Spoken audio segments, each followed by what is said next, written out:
সকিনাবু, সকিনাবু আসো তো, মেলায় যাওয়া হবে কিন্তু। কি আমার হাসছো যে?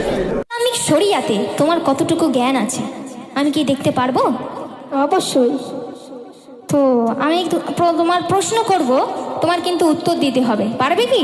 হ্যাঁ, আমি বাচ্চা বলে তুমি আমার ছোট ভেবে নিচ্ছ নাকি? একটা কথা মাথায় রাখবে, আমি কিন্তু বারুদ। আশা করি তোমার প্রশ্নের উত্তর আমি দিতে পারবো। আর যদি প্রশ্নের উত্তর না দিতে পারো তাহলে কি হবে বলো তো? কি হবে?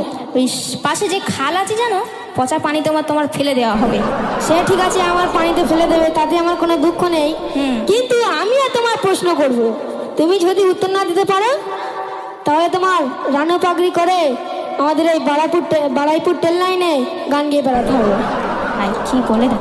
আচ্ছা, তোমার আমি প্রথম প্রশ্ন শুরু করি। হ্যাঁ বলো। তুমি তাহলে শোনো। কাবা ওই ঘরে জন্ম হয় কারে,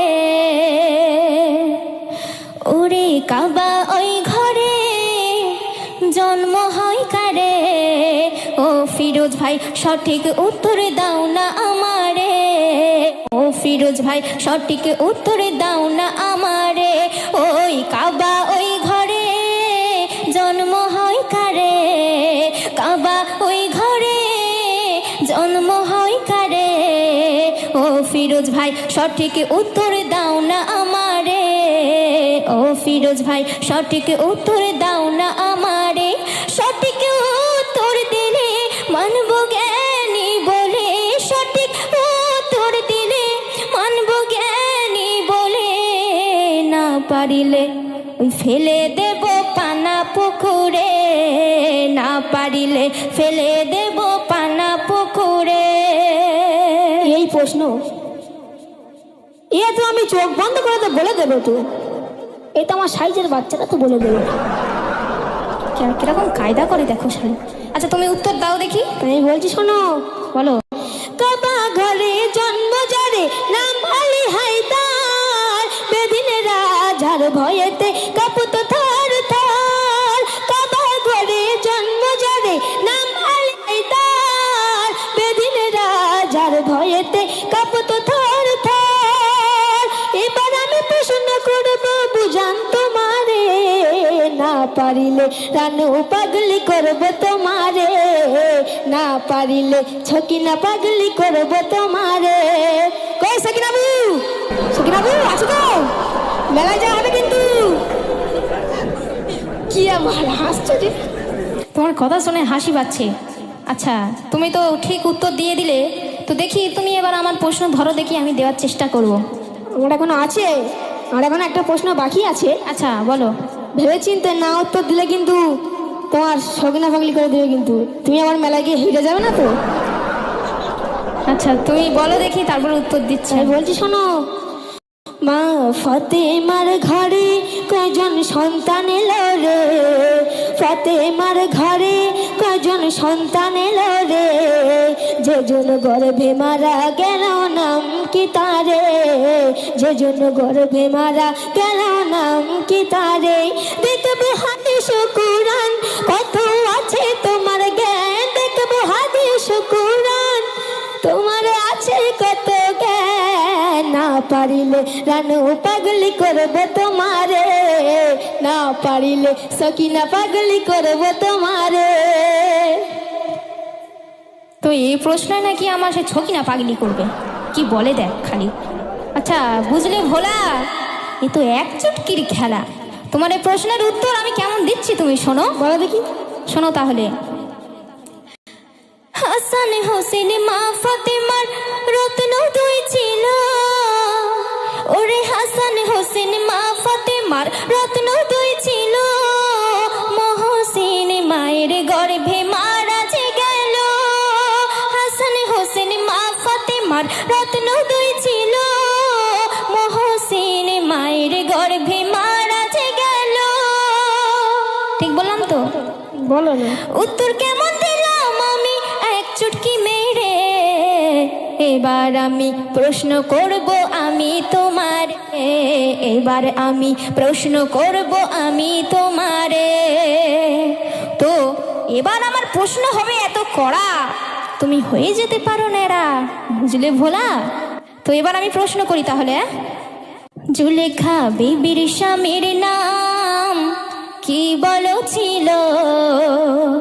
জুলেখা বিবির স্বামীর নাম কি বলো ছিল? কোন সে নবী রূপেতে পাগলিনী হলো? কোন সে নবী রূপেতে পাগলিনী হলো? ও সোনা ভাই রে, সঠিক উত্তর দাও রে। ও সোনা ভাই রে, সঠিক উত্তর দাও রে। না পারিলে আর ফেলে দেব পানা পুকুরে। না পারিলে ফেলে দেব পানা পুকুরে। এ বাবা, আমি তো অবাক হয়ে যাচ্ছি। কেন? এই প্রশ্ন করে নাকি আমার মাথার চুল নেড়া করে দেবে, আমার পানা পুকুর ফেলে দেবে? এই প্রশ্ন তো আমার মা বোনেরা বলে দেবে, তুমি জিজ্ঞেস করো, সবাই বলে দেবে। আচ্ছা, এ প্রশ্ন কি বলো? আচ্ছা, তুমি প্রশ্নের উত্তর তো দাও আগে। আমি দিচ্ছি, শোনো। বলো। আজ যে ছিল জুলেখা বিবির স্বামীর নাম, ইউসুফ নবীর রূপেতে পাগলিনী হন। আজ যে ছিল জুলেখা বিবির স্বামীর নাম, ইউসুফ নবীর রূপেতে পাগলিনী হন। এবার আমি প্রশ্ন করব, এবার আমি প্রশ্ন করব, বুঝান তোমারে। প্রশ্ন শুনে মাথা ঘুরে যেও না পড়ে, প্রশ্ন শুনে মাথা ঘুরে যেও না পড়ে। আসসালামু আলাইকুম, এইটা হচ্ছে আমার সর্বশেষ প্রশ্ন। এমন প্রশ্ন করব না তুমি আনু হয়ে যেতে পারো। আসসালামু আলাইকুম, এই সালামের মহাগুণ। সালামু আলাইকুম, এই সালামের মহাগুণ।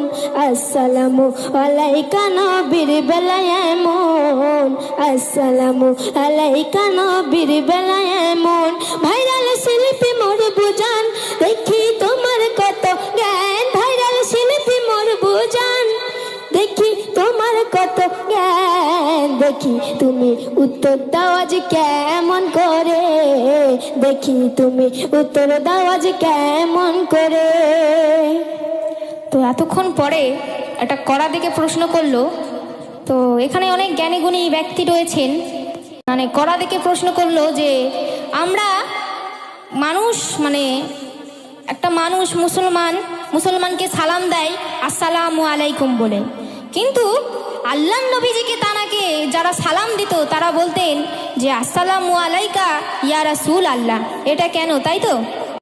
তো অনেক কড়া দিকে প্রশ্ন হলো। তো দেখি আমার নানার একটু মেসেজ করে দেখি বলতে পারে কি। তুমি কি ভেবেছো আমি বলতে পারবো না? না।